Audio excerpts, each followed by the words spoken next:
I want to talk about the new show All's Fair and how it's perfectly reflecting the economic and romantic moment that we're in, similar to Materialists. Don't worry, this is not an ad. I'm about to drag the show. So this is Ryan Murphy's new show starring Kim Kardashian, Niecy Nash, and Naomi Watts, as well as Glenn Close, Tiana Taylor, and Sarah Paulson, right?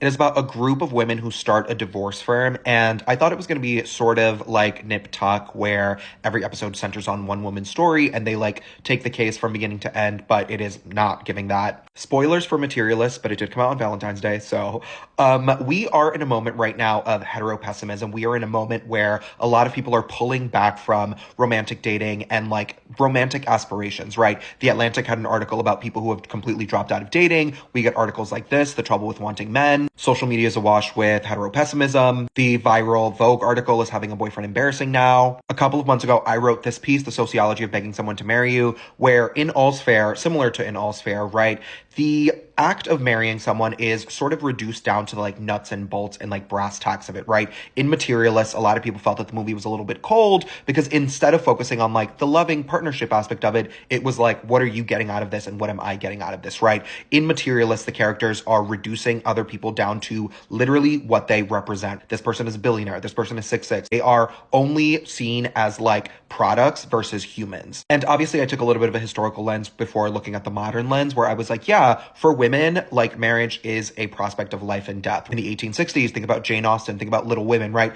This idea that like if you marry the wrong man, it will completely ruin your life has become like law. And there are Reddit accounts of people who are like, don't marry this guy or marry this guy because if you don't marry him, you're going to end up with nothing. All's Fair is using the language of feminism and like girl power to create this narrative about women who are like, you have to take everything. If you are wronged by a man, it is your prerogative to like take everything you can from him, which is fair, which is tea, right? That's not the part that I'm arguing with. What I'm actually arguing is that the visual language of the show is telling us a very different story, right? This character is like struggling with avoidance. She's like, I don't know if I want to get married because I'm a divorce lawyer. Kim Kardashian's character is going through a divorce, so now she's bitter.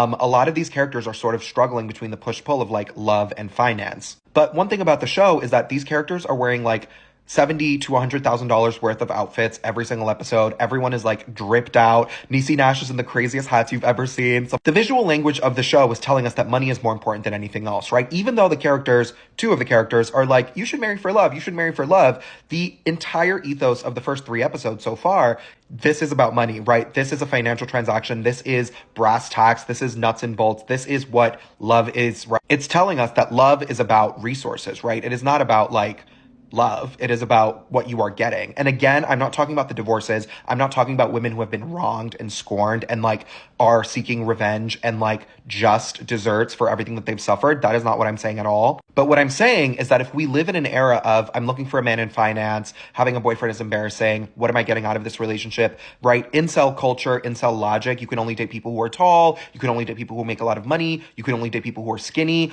All of this stuff is sort of warping society, which is everything that I said about Materialists back then. All of this stuff is warping society in very permanent ways. So when you think about shows like All's Fair, where it's like, it doesn't matter if you're sad as long as you're rich and skinny. It doesn't matter what happens to you as long as you can get a bag, right? It is very like Shira 7 coded. It's very like high value man, high value woman coded, where all of this stuff is connected. Societal, cultural messages that are being transmitted to us are like, money is more important than everything else, right? Like you can be sad as long as you look fucking amazing. I hope that I'm making my point, but what I'm saying is that I think that there's a tension between what the show believes it believes, right? Where it's like, stick together, you got this, like, look amazing, versus what the show is actually telling us, where a marriage of 40 years can be reduced down to numbers and, like, everything is coded in this very, very expensive visual language of, like, look amazing, money, money, money, wealth, wealth, wealth. And it's like, okay, but what are we actually doing here? Because Materialists, again, was a film that was famously cold, but was also coded in this language of, like, money, money, money, wealth, wealth, wealth. And then when we finally got to, like, a pivotal emotional scene,